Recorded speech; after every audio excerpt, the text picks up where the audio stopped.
Esse ano que vem chamando bastante atenção no ano 2026 e entrando por 2027 com relação a fenômenos meteorológicos, climáticos com impactos diversos em vários setores de economia, saúde, turismo, e os recursos hídricos e a sua relação com desastres, sem dúvida é o El Niño, que já vem sendo colocado aí pelos principais centros internacionais de previsão climática, com a probabilidade de ocorrência do fenômeno mais de 80%.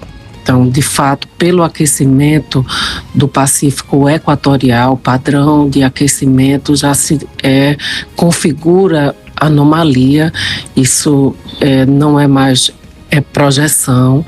Então, temos aí a grande probabilidade de ocorrência do El Niño.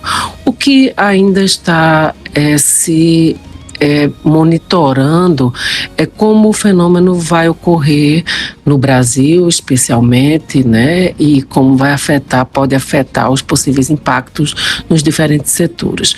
Então, hoje as projeções indicam que o fenômeno pode variar entre moderado a forte, com um aumento expressivo da probabilidade de um evento muito forte durante a primavera de 2026. Então, para nós aqui, a partir de final de setembro, outubro, e aí nós temos impactos diversos nos recursos hídricos e a possibilidade de desastres também relacionados à água. Desde as enchentes no Rio Grande do Sul, no sul do país, até secas mais acentuadas no Nordeste e no Norte do país, que sem dúvida pode afetar diversos setores, como eu já comentei aqui. O que acontece é que não dá para prever exatamente a magnitude desses impactos, em primeiro lugar porque nós podemos ter uma relativa atenuação dos efeitos do El Niño se o Oceano Atlântico tiver uma influência também com anomalias de temperatura. Então, se nós tivermos aquecimento do Atlântico, os efeitos, por exemplo, de seca no Nordeste podem ser atenuados, como aconteceu no último El Niño de 2023-2024. Era esperada uma grande seca no Nordeste e ela não se configurou porque o Atlântico neutralizou esse efeito aqui para o Nordeste, ou para o Nordeste. Já no Sul também, as condições do Atlântico, elas têm influência. Enfim, isso tudo são padrões que precisam ser monitorados. O que a gente tem hoje de vantagem em relação a outros El Niños severos, por exemplo, 2015, 2016, que afetou tremendamente, principalmente o Nordeste, porque no Nordeste a seca já havia começado em 2012, então um super El Niño, um El Niño intenso, intensificou os efeitos da seca no Nordeste, que foi uma seca muito prolongada.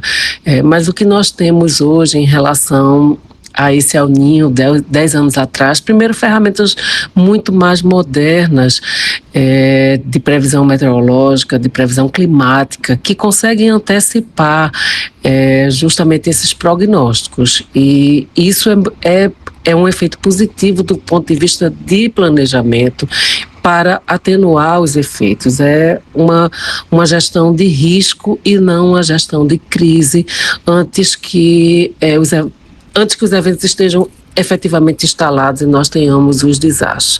Então, esse é um fator positivo com relação às ferramentas de monitoramento. As parcerias hoje nacionais e internacionais, elas estão muito mais fortes. A ANA, junto com o Serviço Geológico Brasileiro, o CEMADEM, o INMET, o INPE, a Defesa Civil, eles estão emitindo boletins mensais com o painel do El Niño, falando justamente dessa atualização dos prognósticos, da situação da temperatura do Oceano Pacífico Equatorial, do Oceano Pacífico Tropical, do Oceano Pacífico do Pacífico Sul, e isso permite uma antecipação dos possíveis efeitos e também da situação dos reservatórios, porque, por exemplo, no Nordeste e no Norte nós podemos até ter uma seca meteorológica e ela não se configurar em seca hidrológica e depois de uma seca agrícola. Então, tudo isso hoje são vantagens, eu considero, o aprimoramento das ferramentas, a aliança entre as instituições, também sempre olhando os painéis internacionais de órgãos como a NOAA americana, os centros europeus. Então, tudo isso eu acho que é uma grande vantagem em termos de enfrentamento, já que não se pode combater esses efeitos climáticos, é muito mais um enfrentamento e uma adaptação, uma busca por resiliência. Além disso, além dessa questão das ferramentas, claro que experiências anteriores, não só de órgãos de governo, mas da própria população, já melhoraram o estado de alerta e de preparação para esses possíveis eventos. Então, isso também eu acho que são fatores positivos.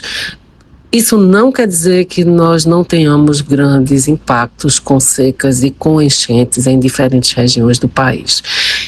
Mas hoje a gente consegue realmente um melhor preparo.